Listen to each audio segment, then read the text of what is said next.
जांची एक सीधी सादी लड़की थी जिसकी शादी एक तांत्रिक परिवार के लड़के अरविंद से हो जाती है। जांची अरविंद को पाकर बहुत खुश होती है, लेकिन उसे यह नहीं पता था कि जिस घर में वह खुशी खुशी शादी करके जा रही है वह असल में आत्माओं से ग्रस्त एक भूतिया घर है। शादी के बाद जांची अपने पति अरविंद के साथ खुशी खुशी उस घर में प्रवेश करती है, लेकिन जैसे ही वह गृह प्रवेश करती है अचानक उसके ससुर नीचे गिर जाते हैं और उसी समय उनका देहांत हो जाता है। उनकी मृत्यु का कारण जानने के लिए एक पंडित को बुलाया जाता है। पंडित आते ही जांची को खुद से दूर रहने को कहते हैं और फिर सभी के सामने जांची अशुभ बहू कह देते हैं। ये सुनकर बाहर खड़ी जांची फूट फूट कर रोने लगती है। तभी वहाँ मौजूद उसके पति अरविंद सबके सामने कहता है कि पिताजी की मृत्यु के लिए जांची जिम्मेदार नहीं है, क्योंकि उनकी मौत हार्ट अटैक से हुई है। अरविंद की इस तरह की बात सुनकर जांची को बेहद राहत और खुशी मिलती है, लेकिन उसी रात जांची के देवर महेश पर एक आत्मा का साया आ जाता है और वह आत्मा महेश को वश में कर लेती है। इसके बाद महेश जांची को मारने की कोशिश करता है। ये सब देखकर जांची बुरी तरह डर जाती है और रोते हुए अपनी माँ को फोन कर कहती है, माँ इस घर में कुछ अजीब सा हो रहा है, मुझे बहुत डर लग रहा है, प्लीज जल्दी आकर मुझे यहाँ से ले जाओ। तभी अचानक उसकी सास वहाँ आ जाती है, जिससे घबराकर जांची फोन गिरा देती है। इसके बाद सास जांची की माँ को समझाते हुए कहती हैं, आप चिंता मत कीजिए, मैं आपकी बेटी का अच्छे से ख्याल रखूंगी। उस रात जांची की सास उसे अरविंद के पास सोने नहीं देती और कहती है, आज की रात शुभ नहीं है, इसलिए तू बाहर जाकर सो जा। जांची अपनी सास की बात मानकर बाहर नौकरानी के पास जाकर सो जाती है। वहीं वह नौकरानी से इस घर के बारे में पूछती है। तब नौकरानी बताती है कि इस घर में पहले खेत में एक मूर्ति मिली जिसकी रोज पूजा की जाती थी। तभी से घर में सब कुछ सही चल रहा था, लेकिन एक दिन अरविंद का बड़ा भाई महेश अपनी गर्लफ्रेंड पूजा को घर लेकर आता है और सबके सामने कहता है कि अब से पूजा ही इस घर की बड़ी बहू है। सब लोग महेश की इस बात से हैरान रह जाते हैं। अगले दिन सुबह ही पूजा घर में शराब पीने लगती है। ये देखकर उसकी सास उसे टोके बिना नहीं रहती और कहती है कि इस घर में भगवान की पूजा होती है, इसलिए यह सब बंद करो। लेकिन पूजा उसकी बात नहीं मानती। इसी बात पर महेश और उसके बड़े भाई में झगड़ा हो जाता है। बड़े भाई पूजा को बहुत बुरा भला कहते हैं, जिससे पूजा को गुस्सा आ जाता है। गुस्से में आकर वह घर की भगवान की मूर्ति उठाकर पास के कुएं में फेंक देती है और फिर शांति से बैठकर शराब पीने लगती है। कुछ ही दिनों बाद पुष्पावती के शरीर में एक अज्ञात आत्मा प्रवेश कर जाती है। आत्मा के प्रभाव में आकर वह स्वयं उसी कुएं में कूदकर अपनी जान दे देती है। अगले दिन जच्ची पुष्पावती की सच्चाई जानने के लिए घर की नौकरानी से पूछता है कि वास्तव में उसके साथ क्या हुआ था। तब नौकरानी बताती है कि महेश बहुत ही चरित्रहीन व्यक्ति था। वह अक्सर गांव की लड़कियों के साथ गलत हरकतें करता था। यह बात एक दिन पुष्पावती को पता चल गई। गुस्से में वह महेश के पास गई और उसके साथ साथ सास को भी यह सब बताने लगी, लेकिन उसकी सास ने उसकी बातों को चुपचाप सुन लिया और कोई प्रतिक्रिया नहीं दी। यह देखकर पुष्पावती और अधिक क्रोधित हो गई। इसी क्रोध में वह ठाकुर के घर चली गई और अंदर से दरवाजा बंद कर। आज जांची के ससुर के निधन के 10वें दिन की क्रिया कर्म की रस्म हो रही थी। इस अवसर पर घर की बड़ी बहू साभी की माँ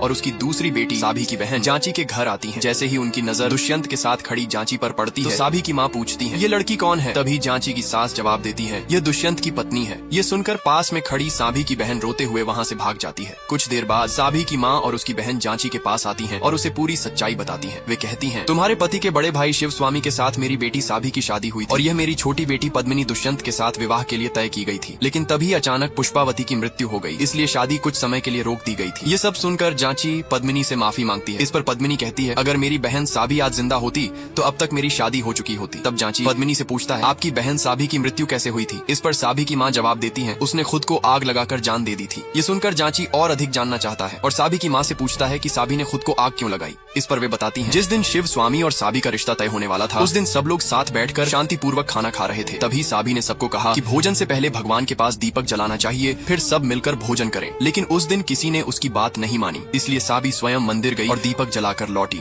कुछ ही दिनों बाद सभी को लगता है कि साभी माँ बनने वाली है। ये सुनकर साभी की सास बहुत खुश होती है और एक डॉक्टर को बुलवाती है। साभी भी माँ बनने की बात सोचकर मन ही मन बहुत प्रसन्न होती है। लेकिन जब डॉक्टर साभी की पूरी जांच करने के बाद सास को बताते हैं कि साभी अब तक गर्भवती नहीं हुई है, इसलिए वह माँ नहीं बन पाएगी, तो यह सुनकर पास में बैठा साभी यह सारी बात सुन लेता है। इस खबर से दुखी होकर साभी मानसिक रूप से टूट जाता है और रोते हुए जानबूझकर आत्महत्या कर लेता है। इसके बाद जांची अपने पति दुष्यंत के पास जाती है और साभी की बहन पद्मिनी के बारे में पूछती है। तभी वहाँ जांची की सास आती है और साभी के बारे में पूरी सच्चाई बताती है। वे बताती हैं कि जब साभी को पता चला कि वह कभी माँ नहीं बन सकती तो वह रोज रात नहाकर भगवान की पूजा करता था। फिर भी जब कोई चमत्कार नहीं हुआ तो साभी ने अपनी बहन पद्मिनी की शादी दुष्यंत से कराने का निर्णय लिया था, ताकि दुष्यंत का घर संतान सुख से भर सके। यही सोचकर साभी ने अपनी बहन की शादी दुष्यंत से तय की, लेकिन मानसिक तनाव की वजह से वह खुद को संभाल नहीं पाया और आत्महत्या कर ली। अब जांची को अपनी सास की बातों पर विश्वास हो जाता है। अगले दिन जांची को यह भी पता चलता है कि वह दुष्यंत की दूसरी पत्नी है। यह जानकर वह रोते हुए दुष्यंत के पास जाती है और उससे पूरी सच्चाई जानने की इच्छा इच्छा जताती है। तब दुष्यंत उसे अपनी पहली पत्नी बिंदु के बारे में बताता है। वह कहता है कि हर साल नवरात्रि के अवसर पर उनके घर में भव्य आयोजन होता था। उसी साल नवरात्रि के लिए बिंदु नाम की एक नृत्यांगना को बुलाया गया था और उसके रहने के लिए घर में एक कमरा दिया गया था। नवरात्रि की रात बिंदु ने बहुत सुंदर नृत्य प्रस्तुत किया, जिसे देखकर सभी घर वाले बहुत खुश। लेकिन तभी एक फोन कॉल आता है जिसे दुष्यंत रिसीव करता है। कॉल पर कोई व्यक्ति कहता है कि जिस बिंदु को तुमने अपने कमरे में रखा है उसका असली नाम जया है। यह सुनकर दुष्यंत बिंदु की सच्चाई जानने के लिए सबके सामने उसे जया नाम से पुकारता है, जिससे बिंदु पूरी तरह घबरा जाती है। अब रात को बिंदु अपनी सच्चाई को छुपाने के लिए अपना सामान लेकर भागने लगती है। तभी अचानक दुष्यंत पीछे से आकर उसे पकड़ लेता है और उससे सच्चाई बताने को कहता है। बिंदु रोते हुए बताती है कि उसके पापा ने उसकी जबरन शादी एक शराबी और नशेड़ी आदमी से तय कर दी थी, इसलिए वह अपने घर से भाग कर आई थी। ये सुनकर दुष्यंत उसकी बात पर विश्वास कर लेता है और उसे अपने साथ अपने घर ले जाता है। अगले ही दिन बिंदु के पिता पुलिस को लेकर दुष्यंत के घर आ जाते हैं और सबके सामने अपनी बेटी को वापस ले जाने की बात करते हैं। लेकिन दुष्यंत सबके सामने स्पष्ट रूप से कहता है कि आपकी बेटी